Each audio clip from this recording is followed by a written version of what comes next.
दोस्तों, कहानी उस मोड़ पर आ चुकी थी जहां बुराई अपनी सबसे घिनौनी चाल चलने वाली थी। मानो और बेला दोनों ने मिलकर एक ऐसी साजिश रची जो सुनने में भी रूह कांप जाए। उन्होंने मीठे लड्डुओं में बेहोशी की दवा मिला दी और वो लड्डू पूजा को बड़े प्यार से खिलाए गए।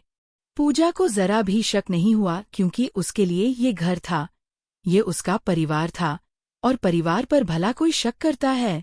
लेकिन जैसे ही पूजा ने वो लड्डू खाए, उसके पैर लड़खड़ाने लगे, आंखें भारी हो गईं और देखते ही देखते धड़ाम पूजा जमीन पर गिर पड़ी, बेहोश, बिल्कुल बेजान सी।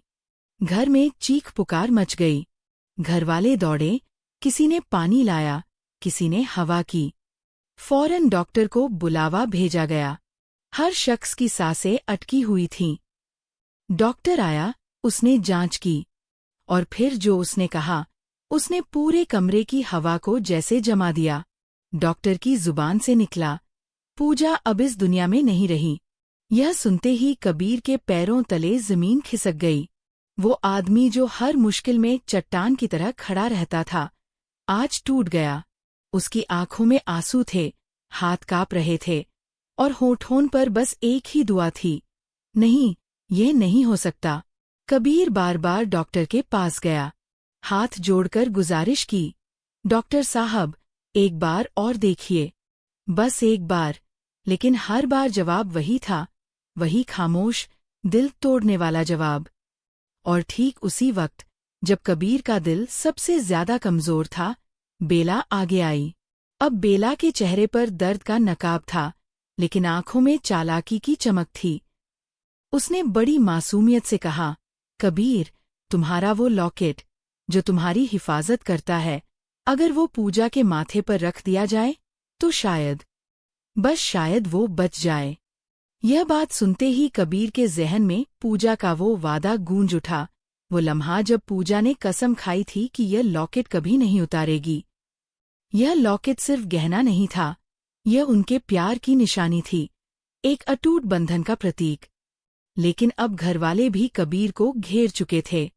हर तरफ से आवाजें आ रही थीं, कबीर, एक बार आजमा कर देखो, पूजा के लिए। कबीर की आंखें भर आईं। उसने कांपते हाथों से वो लॉकेट अपने गले से उतारा और धीरे से, बड़े प्यार से, पूजा के माथे पर रख दिया। और फिर एक चमत्कार हुआ। पूजा की पलकें हिलीं, सांस चली, आंखें खुलीं। पूरे कमरे में जैसे जान आ गई। घरवाले खुशी से रो पड़े। लेकिन ये खुशी बहुत छोटी थी, क्योंकि जो असली खेल था, वो अभी शुरू हुआ था। जैसे ही लॉकेट कबीर के गले से उतरा, बेला की आंखों में एक अजीब चमक आई। वो चमक जो किसी शिकारी की आंखों में होती है जब उसका शिकार उसके जाल में आ जाए। और देखते ही देखते कबीर बदलने लगा। उसकी आंखें बेजार हो गईं। चेहरे पर एक अजनबीपन आ गया, जैसे किसी ने उसके दिल और दिमाग पर कोई पर्दा डाल दिया हो। बेला का जादू, जो अब तक लॉकेट की वजह से बेअसर था, अब पूरी ताकत के साथ कबीर पर हावी हो चुका था। बेला ने फौरन मौके का फायदा उठाया। उसने कबीर का हाथ थामा और उसे अपने कमरे की तरफ ले चली। कबीर बिना कुछ सोचे, बिना कुछ कहे, उसके साथ चला गया। पूजा यह सब देख रही थी। उसका दिल भारी था, लेकिन उसने सोचा, शायद कबीर थका हुआ है, शायद उसे वक्त चाहिए। वो उनके पीछे गई। लेकिन जैसे ही पूजा ने कमरे का दरवाज़ा खोला, कबीर ने पलटकर उसे देखा। और उन आंखों में वो प्यार नहीं था जो पहले हुआ करता था। कबीर ने तेज आवाज में कहा, तुम यहाँ क्यों आई हो? तुम्हें यहाँ किसने बुलाया? पूजा जैसे पत्थर बन गई। कबीर, मैं तो बस, बेला से ज्यादा मेरा ख्याल कोई नहीं रख सकता, कोई नहीं। ये शब्द, एक एक शब्द, पूजा के दिल में खंजर की तरह उतरे। वो कबीर था, उसका कबीर, जिसकी आवाज में कभी उसके लिए सिर्फ मोहब्बत थी, और आज वही आवाज अजनबी लग रही थी। पूजा के पैर जम गए, आंखें डबडबा आईं, और मन में एक ही सवाल था, ये क्या हो गया मेरे कबीर को? दोस्तों, कभी कभी जिंदगी में ऐसे लम्हे आते हैं जब आपको वो सच पता चलता है जो आप जानना ही नहीं चाहते। जो सच दिल को चीर देता है, आत्मा को हिला देता है। पूजा के साथ भी कुछ ऐसा ही होने वाला था। कबीर के मुंह से वो कड़वे बोल सुनकर पूजा वहां से चली गई। उसका दिल भारी था, आंखें नम थीं, और मन में तूफान उठ रहा था। वो समझ नहीं पा रही थी कि अचानक सब कुछ इतना बदल कैसे गया। वो कबीर जो उससे बेपनाह मोहब्बत करता था, वो कबीर आज उसे पहचान भी नहीं रहा था। पूजा धीरे धीरे घर के उस कोने की तरफ बढ़ी जहां से आवाजें आ रही थीं। और फिर उसके कदम जम गए। बेला और मानो दोनों एक कमरे में थीं। दरवाजा पूरी तरह बंद नहीं था और उनकी आवाजें साफ सुनाई दे रही थीं। पूजा ने सांस रोकी, दीवार से सट गई और सुनने लगी। बेला हंस रही थी, वो हंसी जो किसी के दिल को दहला दे। वो बोली, मानो हमारा प्लान बिल्कुल वैसे ही काम किया जैसा हमने सोचा था। पूजा को लड्डू खिलाएं, वो बेहोश हुई। घरवाले डरे और कबीर ने खुद अपने हाथों से लॉकेट उतार दिया। मानो ने भी ठहाका लगाया, और अब कबीर पूरी तरह तुम्हारे काबू में है बेला। उसे पता भी नहीं कि वो किसके इशारों पर चल रहा है। पूजा बेचारी सोचती रहे, हम तो अपना काम कर चुके। पूजा की आंखों के सामने अंधेरा छा गया। यानी ये सब, ये सारा दर्द, ये सारा नाटक, ये सारी तकलीफ, सब कुछ एक सोची समझी साजिश थी। लड्डू में दवा मिलाना, उसे बेहोश करना, फिर उसे मरा हुआ दिखाना, सब कुछ सिर्फ इसलिए ताकि कबीर घबराकर अपना लॉकेट उतार दे। और जैसे ही लॉकेट उतरे, बेला का जादू कबीर पर पूरी तरह हावी हो जाए। पूजा के हाथ कांप रहे थे, आंखों से आंसू बह रहे थे, लेकिन उसने खुद को संभाला। उसने सोचा, अब चाहे कुछ भी हो, कबीर को सच बताना जरूरी है। वो इस जादू के असर में है, उसे होश में लाना होगा। यह उसकी जिम्मेदारी है, एक पत्नी की जिम्मेदारी। पूजा ने अपने आंसू पोंछे, हिम्मत बटोरी और कबीर के कमरे की तरफ चल पड़ी। उसने दरवाजा खटखटाया। कबीर बाहर आया। उसकी आंखों में अभी भी वही बेगानापन था। पूजा ने धीमी लेकिन मजबूत आवाज में कहा, कबीर, मुझे तुमसे कुछ जरूरी बात करनी है, बस एक बार सुन लो। कबीर ने भौहें चढ़ाई, लेकिन रुका, और पूजा ने बोलना शुरू किया, एक एक बात, एक एक सच। बेला और मानो की पूरी साजिश, लड्डू में दवा, नकली मौत का नाटक, लॉकेट छीनने की चाल, सब कुछ। पूजा की आवाज कांप रही थी, लेकिन शब्द साफ थे। उसे उम्मीद थी, पूरी उम्मीद थी, कि कबीर सुनेगा, कि वो प्यार जो उनके बीच था, वो इस जादू से ज्यादा ताकतवर होगा, कि कबीर की आंखें खुलेंगी। लेकिन जो हुआ, वो पूजा की सबसे बड़ी उम्मीद को भी तोड़ने के लिए काफी था। बेला इस घर में मेरे बच्चे की माँ बनने वाली है, और तुम उसके खिलाफ ये घटिया साजिशें बुनती रहती हो। तुम उसकी दुश्मन हो। तुम मेरे होने वाले बच्चे की दुश्मन हो। ये शब्द सुनकर पूजा जैसे जमीन में धंस गई। उसने फिर समझाने की कोशिश की, कबीर, प्लीज, मैंने कुछ गलत नहीं किया। मैं तुम्हारी पत्नी हूँ। मुझ पर भरोसा करो। लेकिन बेला का जादू, वो काला, घिनौना जादू, कबीर के दिल पर इतनी मजबूती से जमा हुआ था कि पूजा की एक भी बात उस तक नहीं पहुंच रही थी। वो हर सच को झूठ समझ रहा था, हर दर्द को नाटक, हर गुहार को साजिश। और फिर आया वो लम्हा, जो शायद पूजा की जिंदगी का सबसे दर्दनाक लम्हा था। कबीर ने पूजा का हाथ पकड़ा, वो हाथ जिसे उसने कभी प्यार से थामा था, और उसे घर के दरवाजे की तरफ खींचने लगा। निकलो इस घर से, अभी। मैं तुम्हें इस घर में नहीं रहने दूंगा। पूजा ने रोते हुए कहा, कबीर, ये मेरा भी घर है। नहीं। कबीर की आवाज में कोई नरमी नहीं थी। यह घर उनका है जो इस घर से मोहब्बत करते हैं। तुम यहाँ की नहीं हो। और फिर एक धक्का, पूजा दरवाजे के बाहर चली गई। उसके पैर लड़खड़ाए। वो संभल नहीं पाई और जमीन पर गिर पड़ी, बेहोश। दोस्तों, जिंदगी में कुछ लम्हे ऐसे होते हैं जो आपको अंदर से हिला देते हैं, जो आपकी आंखें नम कर देते हैं, जो आपके दिल में एक ऐसा दर्द भर देते हैं जो बयान करना मुश्किल हो जाता है। पूजा के साथ जो हुआ वो ऐसा ही एक लम्हा था।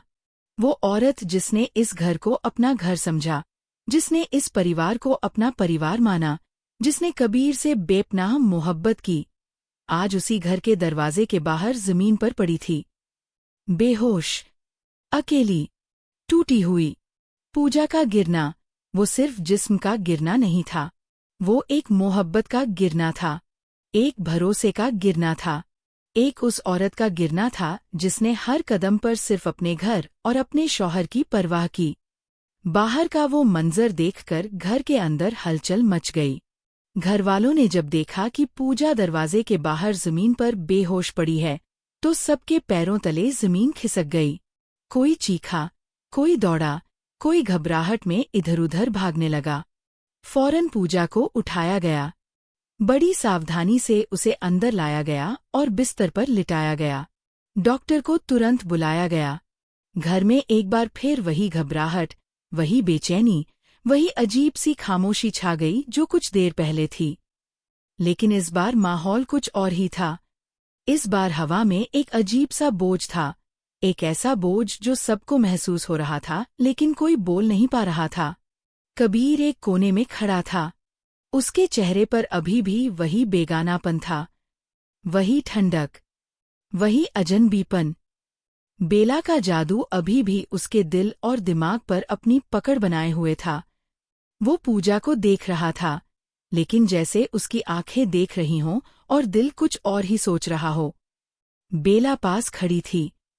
उसके चेहरे पर चिंता का नकाब था, लेकिन अंदर से वो संतुष्ट थी।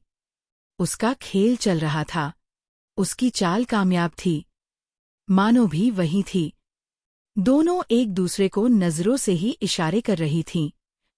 और इधर पूजा बेहोश पड़ी थी, निःसहाय, बेबस। डॉक्टर आया। उसने पूजा की नब्ज देखी, आंखें देखीं, दिल की धड़कन सुनी, और फिर उसने अपना बैग नीचे रखा, कमरे में मौजूद सभी लोगों की तरफ देखा। सबकी सांसें अटकी हुई थीं। हर कोई डर रहा था, हर कोई सोच रहा था कि कहीं फिर से कोई बुरी खबर न आए। डॉक्टर ने गला साफ किया और फिर उसके चेहरे पर एक हल्की सी मुस्कान आई। उसने कहा, घबराइए नहीं, पूजा बिल्कुल ठीक है। लेकिन मेरे पास आप सबके लिए एक बहुत बड़ी खुशखबरी है। सब एक दूसरे का मुंह देखने लगे। डॉक्टर ने एक पल रुककर कहा, पूजा माँ बनने वाली है। सब एक दूसरे का मुंह देखने लगे। डॉक्टर ने एक पल रुककर कहा, पूजा माँ बनने वाली है। और जैसे ही ये शब्द हवा में गूंजे, पूरे कमरे में एक अजीब सी खामोशी छा गई। वो खामोशी जो किसी बड़े झटके के बाद आती है। वो खामोशी जिसमें हर शख्स अपने अपने ज़हन में उस बात को पचाने की कोशिश करता है जो उसने अभी सुनी है। पूजा माँ बनने वाली है। घर में एक नई जिंदगी आने वाली है। और ये एक खबर सब कुछ बदलने की ताकत रखती थी। घरवालों के चेहरों पर हैरानी थी, आंखों में नमी थी, दिलों में उथल-पुथल थी। लेकिन सबसे बड़ा सवाल यह था, कबीर पर इस खबर का क्या असर होगा? वो आदमी जो अभी कुछ देर पहले पूजा को घर से निकाल चुका था, जो बेला के जादू में इस कदर डूबा हुआ था कि अपनी पत्नी की एक भी बात सुनने को तैयार नहीं था, जिसने पूजा को धक्का दिया था अपने ही हाथों से, क्या यह खबर उसे झकझोर पाएगी? क्या एक नई जिंदगी की आहट, एक अनजन्मे बच्चे की दस्तक, बेला के काले जादू को तोड़ पाएगी? क्या कबीर के दिल में कहीं वो पूजा अभी भी जिंदा है जिसे वो बेपनाह चाहता था? दोस्तों, यह वो सवाल हैं जो अभी हवा में तैर रहे हैं, और इनके यह जवाब आसान नहीं होंगे, क्योंकि बेला अभी हारी नहीं है। मानो अभी चुप नहीं हुई है, उनकी साजिश अभी खत्म नहीं हुई। बेला के चेहरे पर जब ये खबर पड़ी, तो उसके माथे पर एक लकीर खिंच गई। उसकी आंखों में घबराहट की एक लहर दौड़ी, क्योंकि वो जानती थी एक माँ बनने वाली औरत का इस घर से रिश्ता और भी गहरा हो जाता है। और अगर कबीर को होश आ गया, अगर उसे सच पता चल गया, तो उसका सारा खेल खत्म हो जाएगा। मानो भी बेचैन थी। वो बेला के पास आई और धीमी आवाज में बोली, ये तो हमने सोचा नहीं था। बेला ने दांत पीसते हुए कहा, चिंता मत करो, खेल अभी खत्म नहीं हुआ। हमें बस अपनी चाल और तेज करनी होगी। इधर पूजा धीरे धीरे होश में आ रही थी। उसकी पलकें कांपी, आंखें खुलीं, कमरे की छत धुंधली दिखी। फिर धीरे धीरे सब साफ होने लगा। उसे सब कुछ याद आया, कबीर के वो कड़वे बोल, वो धक्का, वो गिरना। और फिर उसे अपने अंदर एक अजीब सी गर्माहट महसूस हुई, एक ऐसी गर्माहट जो दर्द के बावजूद उसे ताकत दे रही थी। वो उठ बैठी, उसने अपने पेट पर हाथ रखा, और उसकी आंखों में आंसुओं के साथ साथ एक नई रोशनी भी थी। एक माँ की रोशनी, एक ऐसी औरत की रोशनी जो अब सिर्फ अपने लिए नहीं, अपने अनजन्मे बच्चे के लिए भी लड़ेगी। पूजा के दिल में एक फैसला पक्का हो गया, वो टूटेगी नहीं, वो हारेगी नहीं। वो इस घर को, अपने कबीर को बेला के चंगुल से छुड़ाकर रहेगी, चाहे इसके लिए उसे कितनी भी तकलीफ उठानी पड़े। क्योंकि अब लड़ाई सिर्फ उसकी नहीं थी, उसके बच्चे की भी थी। दोस्तों, ये कहानी यहाँ खत्म नहीं होती। ये तो बस एक नए अध्याय की शुरुआत है, एक ऐसे अध्याय की